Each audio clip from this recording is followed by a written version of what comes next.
Hi, it's Joy, and today I'm going to be watching Stargirl Season 1, Episode 7, Shiv, Part 1, which probably means there's going to be a cliffhanger, which I'm not looking forward to.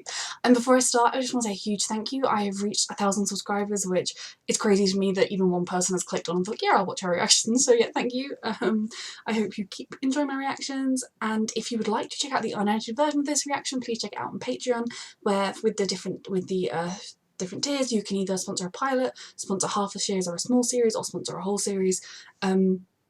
And yeah, please feel free to go check out my Patreon as well. I am loving Stargirl. I'm very excited to keep going, and I cannot wait any longer. So yes, let's go. I realised that it was Dr. Midnight that had the owl, so I'm really hoping Beth's going to get the owl. Good morning.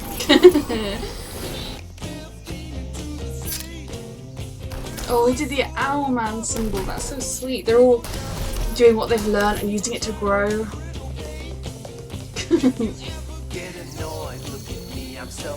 Oh my god, I love it.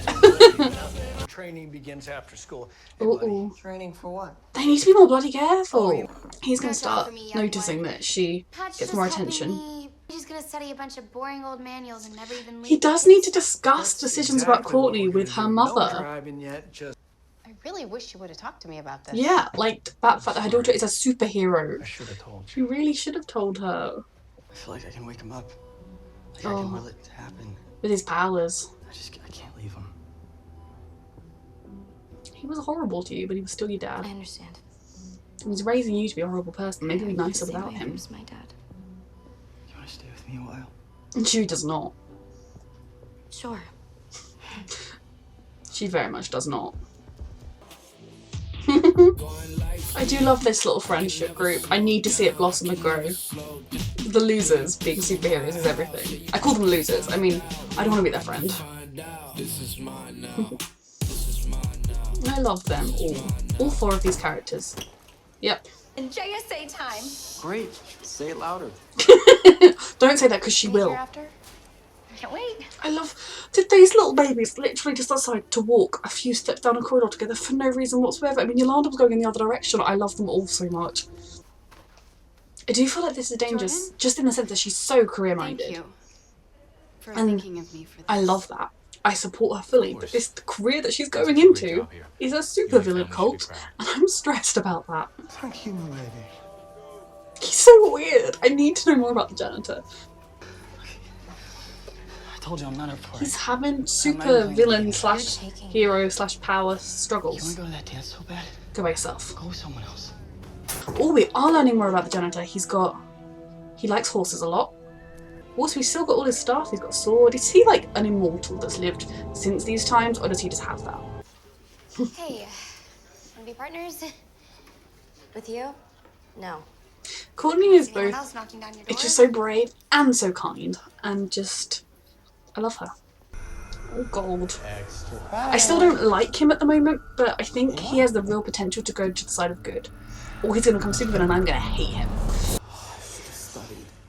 He's gonna figure out he's definitely hearing minds. This is 17. Oh my god, is he gonna cheat on the test? So this is starting down the path of super villainy rather than superheroism, heroism. Experiments for fun. She's see, I think, you know, maybe she could be nice deep down. Could she actually be one of the people that joins them in the end, or all of the kids are villains going to join them in the end? But Cindy's too much of a bitch, I think. Too much of like a horrible My person. stepdad's a mechanic. Cindy, Courtney. Great work, you two.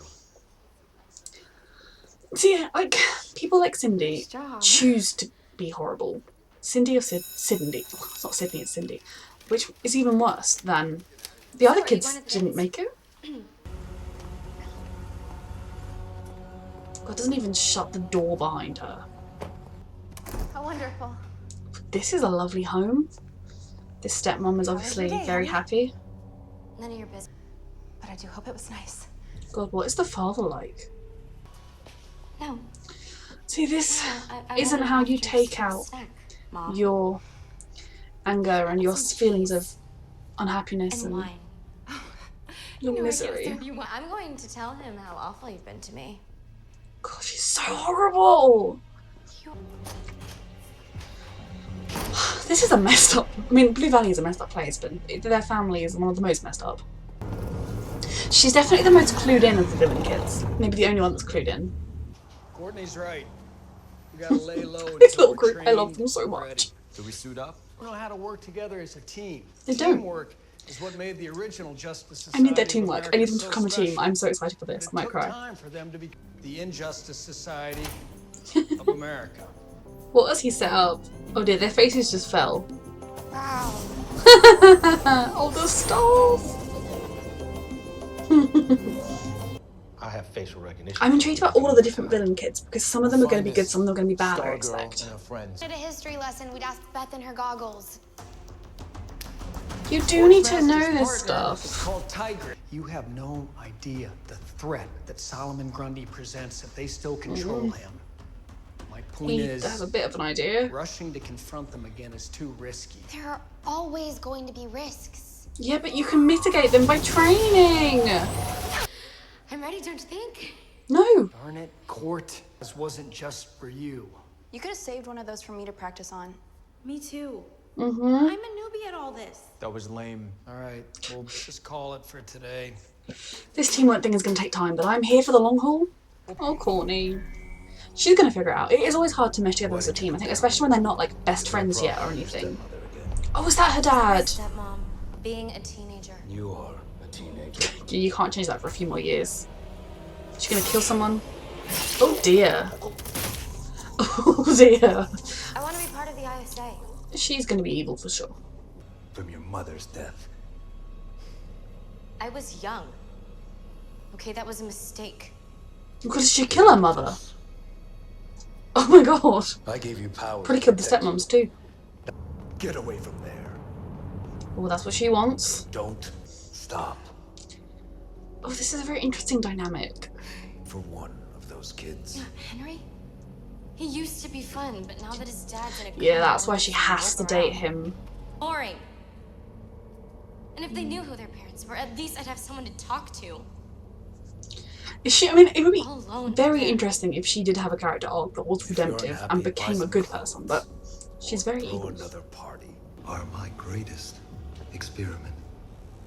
That's not what a good parent job. says. I have like 8% hope that she could redeem herself and become a good person. You're awful. And the other 92% that she will become the worst villain of all.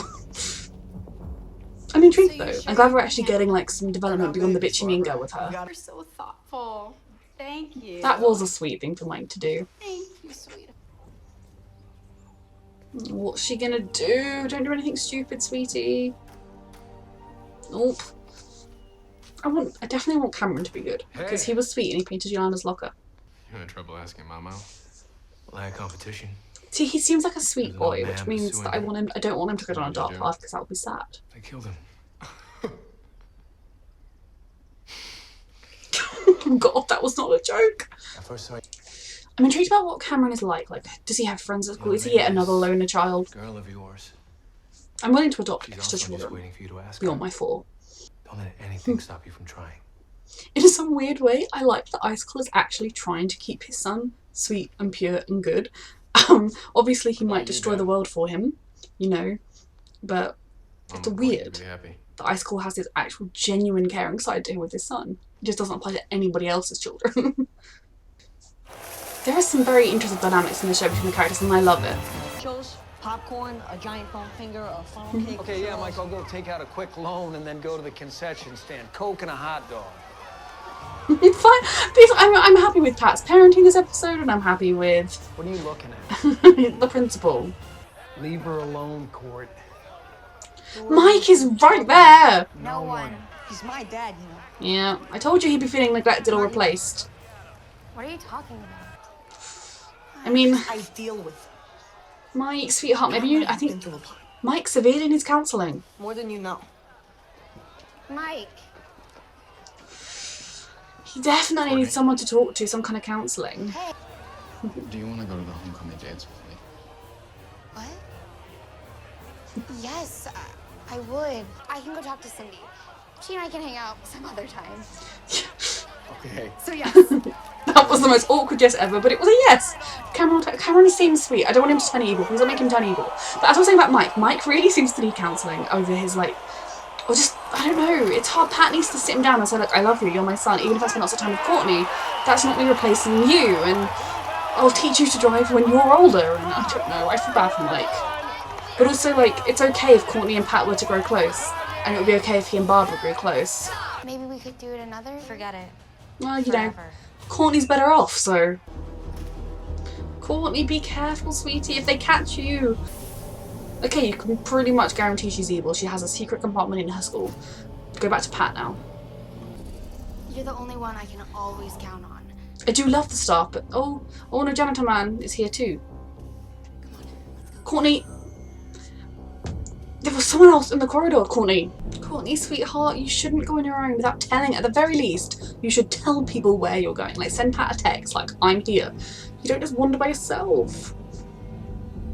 So is Courtney going to fail epically here? And that's going to really sort of show her that she's not ready without training, and she's not ready to do it by herself, and that teamwork is important, and the staff knew where to do it. Like, that's what I kind of feel is going to happen, and that's why I'm stressed, because I love Courtney and I want her to be okay. But, you know, she's acting like your typical Gryffindor, just thinking that she knows, just because she has accurate information, she knows that she's evil, etc. She thinks she can just charge right in, and that's not sensible or safe. Is she going to be like the evil Stargirl, like the opposite to Stargirl? Yep, step 1 of villainy is achieved. The time it took her to get dressed, Stargirl's left, gone home to the school. I guess there were access points to the rest of it that she doesn't know about. Oh dear. Yeah. Oh dear, oh dear, oh dear. Presume? She'd recognise that was Cindy, right? Because she's not got a mask on. And she would not recognise that was Courtney because Courtney does have a mask on. Okay, I'll be back in a minute. Hold that. Mike.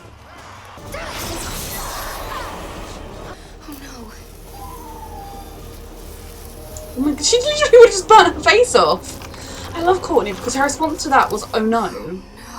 And that would also be an oh no. Does she know it's Courtney? Because, I mean, I never know with TV shows how much logic they use. Like, in real life you could tell who that was, but in superhero life you don't tend to be able to. So do they recognise each other, or does Courtney at least recognise her? I'm not stressed at all. Oh, no, Courtney.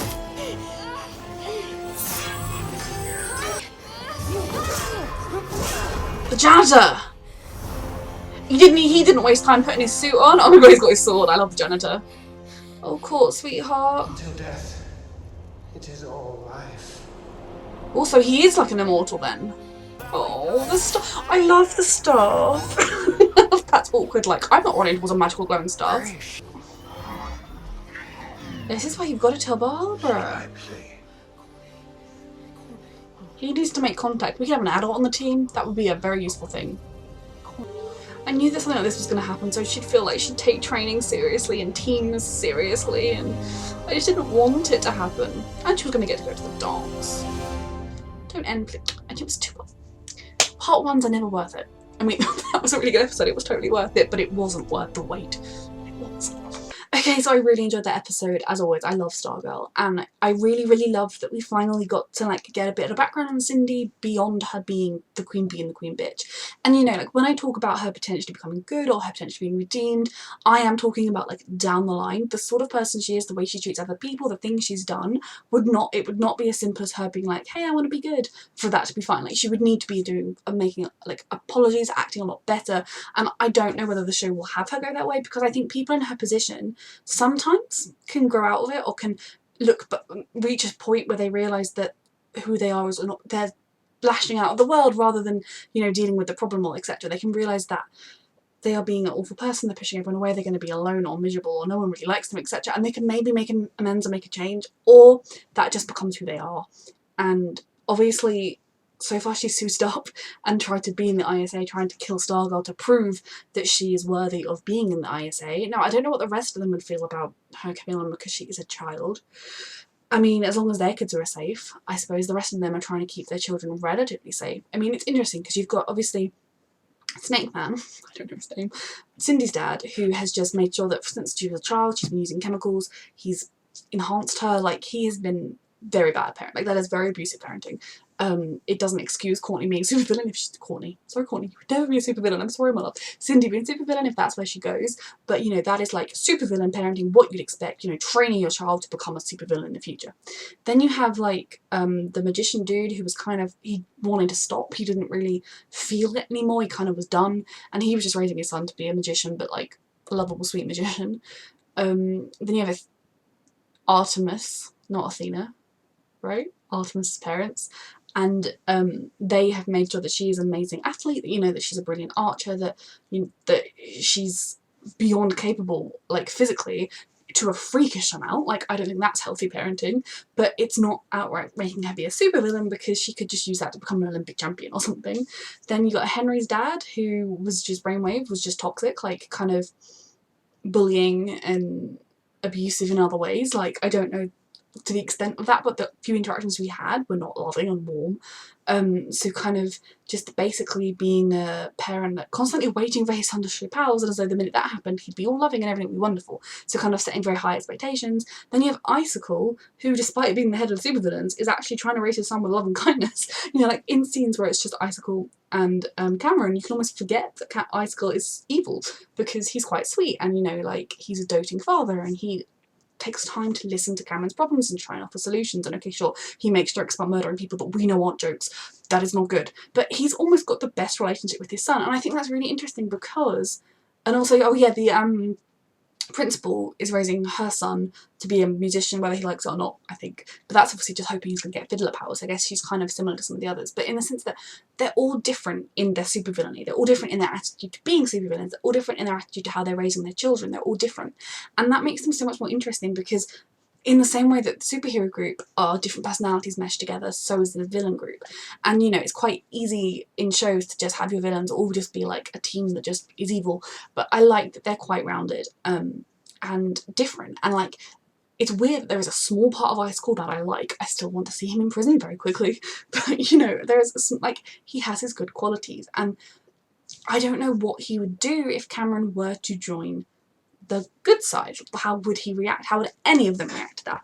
I mean, obviously, Cameron seems like a nice person, which makes me think that were he to get powers and find out everything, other than a lot of feeling of loyalty to his father and having already lost one parent and not wanting to have to lose the other one, etc., his just moral compass, if that was all it was, would probably be to join the JSA rather than the ISA. And I'm basing that purely on the fact that he likes Courtney and that he painted on Yolanda's locker when someone had written Slarpnet, which, you know, those both suggest that he, you know, he's not friends with Cindy as well, which is good, but the fact that he stood up for Yolanda in like a small passive way, but in a way to try and make her day better, and that he likes Courtney because he has consistently watched Courtney being a lovely person, and that's why he likes her. Then Artemis, I'm sorry, if she gets a proper episode, a proper plot, and I promise I'll try and remember her name is Artemis. And please don't, if someone in the comments is like, actually she was Athena, I'll cry. If Artemis is just, you know, very self-assured, very confident that she's the best athlete ever, and a bit arrogant with that, but in terms of her moral compass, it's hard to know where she lies. Like, she could go either way. I don't know about musician's son, has only really been in it a couple times. Henry, again, like, he's an interesting one because he was kind of complicit in the whole thing with Yolanda. Like, he showed the pictures at the very least to his friends. Now, I'm still not entirely sure how Cindy got them. He didn't seem to be aware. When the pictures got sent to everyone, he was looking horrified at his phone. But if you were being like just a perfect good person, A, you wouldn't have shown it to your friends. But when that happened, you would stand by your girlfriend and you'd say, yeah, we're in a relationship. That was meant to be private. I don't know how it got shared. She's not a slut. Like, you know, you would stand by her. You wouldn't then date the girl that's tormenting her. But then I know, you know, it doesn't excuse it, but Henry's under a lot of weird pressure with his dad, but I'm intrigued about him. Like, because you see glimpses of him feeling really bad about that with Yolanda, that maybe he was very genuine in his relationship with Yolanda, and okay, he shared it with his mates because boys are toxic, but he didn't seem like he was outright evil. I don't like him. He's got, like I said, he got a hell of a lot of apologising to do and redemption to do, but we've seen other instances of him feeling bad about the situation, and so maybe he's not evil. So he's another one that I'm intrigued about where he's going to go, and especially if he, I mean, okay, his first instinct was to cheat on a maths test, but maths is horrible, algebra sucks, or whatever that was they were doing. I hated maths, so I can kind of understand that. I wouldn't have cheated, but I understand that. But it's going to be interesting, especially when he starts hearing thoughts, like if he hears Cindy thinking, oh god, what a waste of time, I can't believe my dad's making me stick around with this loser, is he going to be like, I don't want to be with you? And then if he hears Yolanda thinking, I can't believe it still hurts that he did that to me, is he going to want to go, like, you know, kind of, when he hears people's thoughts, is that going to shape what he thinks? Because he can hear, you know, he'll get a more of a sense of it. And at what point are they going to figure out that he has powers? You know, at what point is it going to be Courtney that figures it out first? And, you know, the JSA or the ISA, obviously he's vital to the ISA's plan. So if the good guys could sway him, that would be quite useful. But he's another one that I think really could go either way. And then Cindy, like I said, I think there is a good person deep down, but I don't think it has much of a chance to win. I think the parenting she has had has squashed that out of her, and all of her instincts are just to be a horrible person. So I don't have much hope for her. But, you know, on the whole, I'm interested where this is going to go. And I did enjoy getting to see more of her backstory. I mean, her house is horrific. Like, her stepmom is an abused woman. Like, she's just completely terrified to exist and that she's going to breathe wrong. Her dad is weird snake man. With his weird snake not clones, brainwashed people. And she's the only one that's fully aware of the ISA, so I think that is a hell of a lot to have on her shoulders, to have been put on the fact that her father experimented on her. I do think that maybe it could be a really interesting long-term plotline of her becoming a good person, but I don't know. I'm not putting my hopes on that because right now I hate her a lot. But I thought there were glimmers of things that I was like, oh, that would be a good plot. Which I don't know if it's just my overactive imagination or whether that is actually a plot that could come. I love that we got more information finally about the janitor. I still don't entirely know who he is, but I'm guessing he's like a knight or something, or Celtic or some origins, I don't know. I mean, he had a sword and he made that comment about life until there's death or something, which maybe suggests that he's immortal and that, you know, that sword and everything, his powers and everything, maybe he's been around since the Middle Ages rather than just being like the next in the line to get the sword. And he knows Strokesy, so he is technically, it would seem, a surviving member of the JSA, which we've all been guessing that's who he was. So I'm very intrigued about what's going to happen because he knows about Pat, he knows that the nice girl Courtney, who picked up his his mop, is Stargirl. Like, what is he going to make contact? Is he going to stay in the shadows? Is he going to try and help out from the shadows? I'm just very intrigued about the weird janitor. I'm glad that we now know that he is a weird janitor with a sword because that makes everything better. I like that Cameron wanted to ask Courtney out, and again I think this show is doing it quite well in the sense that it's not too shippy. Now these are quite young children, like Courtney's maybe like 15, 16, so like I'm instantly wanting to mother them all, but it will eventually get shippy, I imagine, and I'm sure some people are shipping things. And I think it would be a very interesting dynamic. I mean, it's okay, I know it's a very well done dynamic, but I enjoy the dynamic of the sort of the star-crossed love of the Romeo and Juliet, the concept of Cameron being torn between like the good people and like, you know, that would be an interesting thing. I don't know whether it will be a long-term relationship. I don't know what the show's going to do ship-wise. Like, is it going to be a show where, you know, Courtney has an endgame love interest, or is it going to be a show where Courtney has several boyfriends over the course of the show because she's a teenager? It could go either way because that's a sort of, this show is in so many ways a YA show and in so many other ways a superhero show, and I'm just loving all of it. But I thought that was really sweet that he was nervous about asking her out, and I thought the whole scene where he asked her out, Courtney was amazing, was so sweet with her like, oh yeah, that would be great, I'd like to go with you, oh my god, like that whole situation was very interesting. And I think Courtney, what shows you that Courtney is a very good, brave person is that she was willing to try with Cindy. You know, she didn't just grit her teeth and go over there and be like, so we're partners, and just do the project with her and just, done. She was sort of friendly with her and nice with her and talking to her and like, you know, kind of extending the hand. And then Cindy kind of took it. Now, that wouldn't have happened if she hadn't just lost all of her friends. But, like, I mean, by all of her friends, I mean her one friend and her boyfriend. But I think Courtney is just such a good person that she will reach out to you and she will be there for you and she will talk to you. And like, Courtney was actually going to go to her house to hang out. I mean, this is the girl that she knows has been like slut-shaming Yolanda and everything. Maybe when she was talking a bit about her father and about the chemicals, the way she said it, she could probably sense something was off there. And I think Courtney is going to be maybe intrigued about Cindy going forward, wanting to try and be there, or at least keeping an eye on her. I don't know, like seeing what's wrong with her now.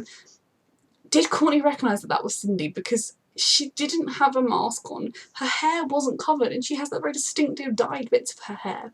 On a side note, when I was like 14, these bits of my hair, like where the fringe would be, went strawberry blonde. Like generally a strip that long. It was very strange. Maybe I'm a superhero. She very clearly looked like Cindy, so is she going to be saying, oh, you know, Cindy from my school, she did this attack, she's a member of the ISA, she attacked me. What's going to happen with that? And did Cindy realise it was Courtney? Because, I mean, obviously it looks a lot like Courtney, but I know with TV shows, as if you have a mask on and a suit on, like Supergirl, no one ever notices who you are. So I don't know whether she did recognise her, but then Pat did run in screaming, Courtney, Courtney, Courtney, which would suggest, and she'd seen Courtney going off, so, like, yeah, I'm intrigued about what's going to happen with that, and I'm scared about what's going to happen with that. And yes. I would have liked a little bit more of the team this episode, but I also get that, you know, this was really much Courtney's episode, and kind of like the last few have really been like for the other characters. This one was kind of a big Courtney episode, and then a bit of Brainwave, Son, Henry, and a bit of Cindy. But it was really important in a way for Courtney to fail. Now, I wish it had been in a smaller circumstance. I wish, you know, it had been lesser than it was, and her getting quite badly injured, and, you know, that fight and everything. But her attitude has always been that, you know, I know the right thing to do, and because the bad guy's over there, so I'm going to go punch them in the face, I'm going to defeat them, it's done. When, yeah, in an ideal world, that would be as simple as that.